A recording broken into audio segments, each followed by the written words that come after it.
You know, we love a good rags to riches story, but this one really sets the bar.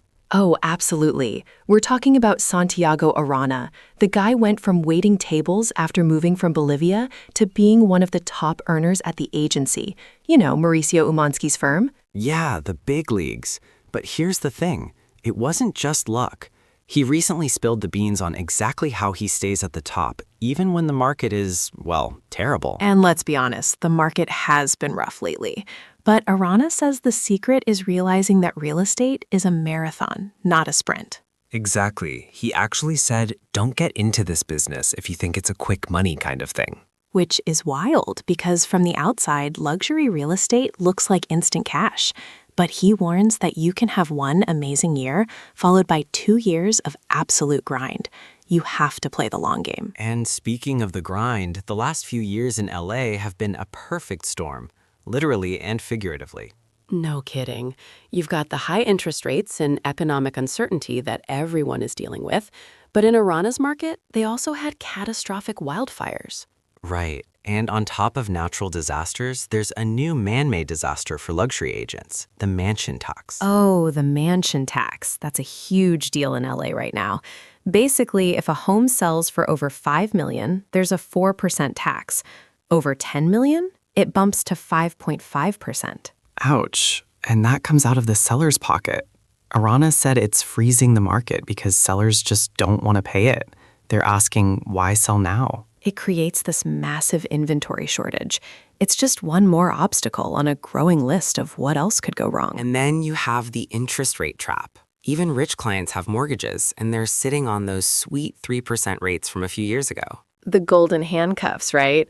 Even if they want to move, they don't want to trade a 3% rate for something double that. Exactly. So transactions are down. But this is where Arana's mindset shifts. Instead of panicking, he uses the downtime to get ahead. This is the part I loved. When everyone else pulls back on spending because the market is down, Arana leans into marketing. It's counterintuitive, right?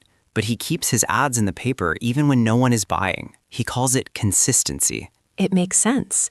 When the market finally turns, buyers go, "Oh, that Santiago guy. I saw his name every day while the world was burning. He must be solid." It builds trust through visibility. He actually learned this the hard way during the 2008 crash. He told Inman he was pushing harder than anyone else back then, doing open houses both days of the weekend. And he didn't see the results immediately. That's the marathon part. He said he planted seeds in the crisis, and then suddenly in 2012, his phone wouldn't stop ringing. That is such a good reminder. The work you do in the bad years is what pays for the good years. But how do you stay sane while waiting for that payoff? Arana has a strict rule. Control what you can control. Yeah, he says you can't control the Fed, the rates, or the wildfires. So he literally disconnects. He doesn't watch cable news. I need to try that. He only watches movies or shows to relax. He refuses to let the negativity of the 24-hour news cycle drag his energy down. So if he's not watching the news, what is he doing? He's getting in front of people. And he has a hot take on networking. Oh, yeah? He says skip the bar. If you talk real estate at a bar, you might talk to 20 people to find one lead. But at an open house, everyone walking in is a potential buyer. That is efficient. Get busy is his motto. Be where the business is actually happening. Finally, he talks about planning. He starts his business plan for the next year in November. Not January, November. Smart. He breaks it down monthly and quarterly. He actually quoted Tony Robbins, "If you don't schedule it, it's not real." Words to live by. Whether you're in luxury real estate or just trying to survive the week, schedule your success, folks. Thanks for tuning in.